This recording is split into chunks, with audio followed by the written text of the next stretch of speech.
परिसुराचितलिङ्गं निर्मलभासितशोभितलिङ्गम् जन्मज दुःखविनाशकलिङ्गं तत्प्रणमामि सदा शिवलिङ्गम् देवमुनि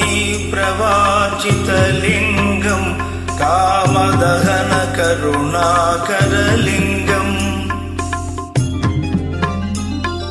रावणदर्पविनाशकलिङ्गं तत्प्रणमामि सदा शिवलिङ्गम्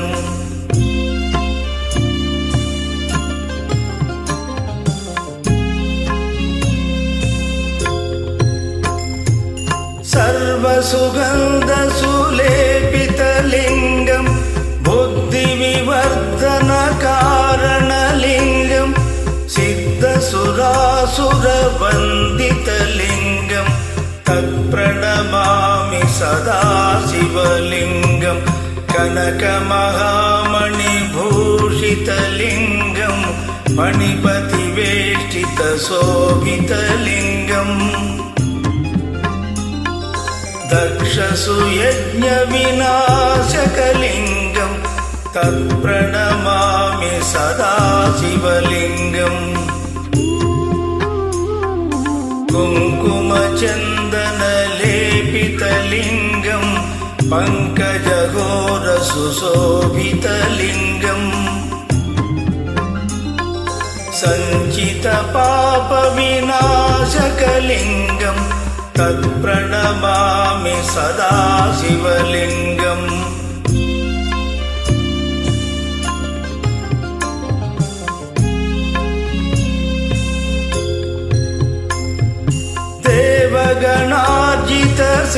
देवगणार्जितसेवितलिङ्गं भावैर्भक्तिभिरेव च लिङ्गं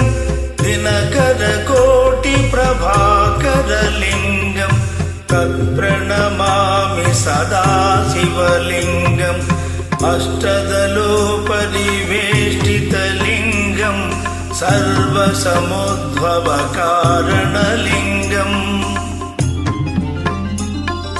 अष्टदरिद्रविनाशकलिङ्गं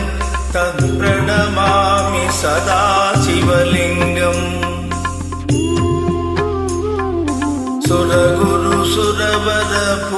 सुरगुरुसुरवरपूजितलिङ्गं सुरवनपुष्पसदाचितलिङ्गम् परमपदं परमात्मकलिङ्गं तत्प्रणमामि सदा शिवलिङ्गम् लिङ्गाष्टकमिदं पुण्यः पठे शिवसन्निधौ शिवलोकमहापोत्रि शिवेन सह मोदते।